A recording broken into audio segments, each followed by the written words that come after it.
So good morning or good afternoon, everyone. I'm very pleased to have the possibility to introduce you or to update you on the Sen4Stat project. So Sen4Stat meaning Sentinels for Agricultural Statistics. So Sen4Stat is a project which is funded by the European Space Agency. This is a 3-year project and it started last year in 2019. So due to the COVID lockdown, it had a very difficult and low start, but it is now ongoing. The two main objectives of this project are first to engage with national statistical offices, so NSOs, to demonstrate the benefit of Earth observation information within their operational workflows. And the second objective is more for the end of the project to provide and to demonstrate algorithms which have been validated, open source tools, best practices, workflows for national agricultural statistics using EO data. We will be working with 5 pilot countries, which are identified here: Spain, Senegal, Malawi, Tanzania, and Ecuador. The project will be led by a consortium of 4 entities: 2 universities, UCLouvain in Belgium and University of Madrid, and 2 private companies, CIRS and CS Romania. And we will be guided by a steering committee made of international institutions, which are listed here. So during the project, we will work, and we are working, in fact, on the combination, the best combination of Sentinel data with surveys, in situ data collected by the NSO to improve the national agricultural statistics. All the methods or algorithms which are developed shall be open source and shall run using the cloud technology. When I say to improve the national agricultural statistics, so there are different ways of achieving this improvement. It can be the timeliness, the disaggregation, the accuracy, the use of these statistics. So this has to be identified with each national statistical office. So this identification of the expectations, the requirements, was one of the first activity of the project during last year. So we have talked and discussed a lot with the 5 NSOs to identify the activities where their expectation of an added value using Earth observation data was higher.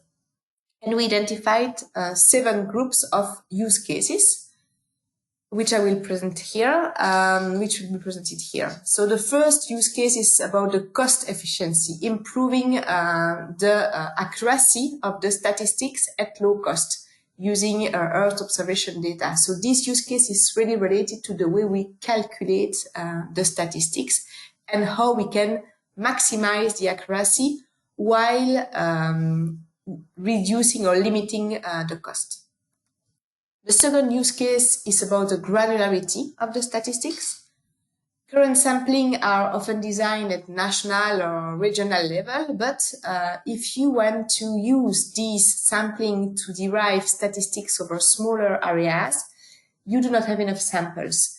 But what we hope is that using EO data, and so achieving a wall-to-wall coverage, we will be able to disaggregate these statistics over smaller areas. The third use case is about the timeliness of the statistics. So agricultural statistics are often available late after the end of the campaign or even during the year after the campaign. And by using Earth observation data, we hope that we can provide consolidated estimates much earlier, and maybe also to provide seasonal estimates. So to provide statistics estimate not for 1 year, but for the different seasons within the year. Then we have a fourth use case about the sampling design. So using EO data to support the building of an area sampling frame and to find the optimal size of the samples and of the segments. The fifth one is about the quality control of the data, so improving the quality of the grown database by different protocols, either during the field campaign or after, when doing just quality control procedure. The sixth one is about SDG reporting. So specifically, we will focus on the SDG 2 and 6 about zero hunger and the clean water sanitization. And this is here we think that there are indicators which can be derived using EO data, and so we can facilitate the national reporting. And then we have a seventh category, which is which gathers all the specific expectations of each NSO. And so this is quite different depending on the country, early warning systems, water body map, soil suitability, yield, statistics estimates, etc. So with these different use cases, when you look at the typical classical workflow of the statistics, so having the National Statistical Office, which establishes the sampling frame, which goes to the fields to collect the data, then calculates and uses the statistics. With all these use cases, in fact, we tackle all the steps of these workflows. And so this is something rather ambitious. This is also really important to mention that these use cases are really in the GeoGlam philosophy. We, by publishing or by improving the granularity or the timeliness of the statistics, this is clearly a contribution to an increased market transparency. The SDG goal is also a clear contribution, and also simply improving the accuracy or reducing the uncertainty of the statistics is something really important. So to do so, we have identified a list of potential EO products which can support different use cases. So they are listed here, and I will not read them, but you can see that this goes from very simple products like reflectance, composite, biophysical indicators, until more complex products, mapping product, but also yield estimates, which is something very important for this project. So we are working in 5 pilot countries. During the first phase of the project, we will develop algorithms and methodologies to be able to address the different use cases. So this is really R&D. And to do this R&D, we will not work at national scale in the 5 countries, but we will work in benchmarking areas. So we have 9 areas which have been defined, smaller areas where we will, for each product, test different methodologies, and also for each use case, identify which product is the best. So in these 5 countries, we have been interacting with the NSO, and on these 2 slides, I will briefly show what the NSO shared with the project. In Spain, we got national data sets over a very long period, ranging from 2001 until 2019.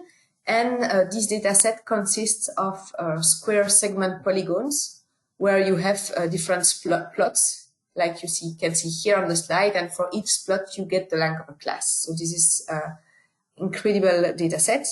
In Ecuador, we have more or less the same, so the period is a bit smaller, but we have also square plots with square polygons with different plots where we get the crop type information.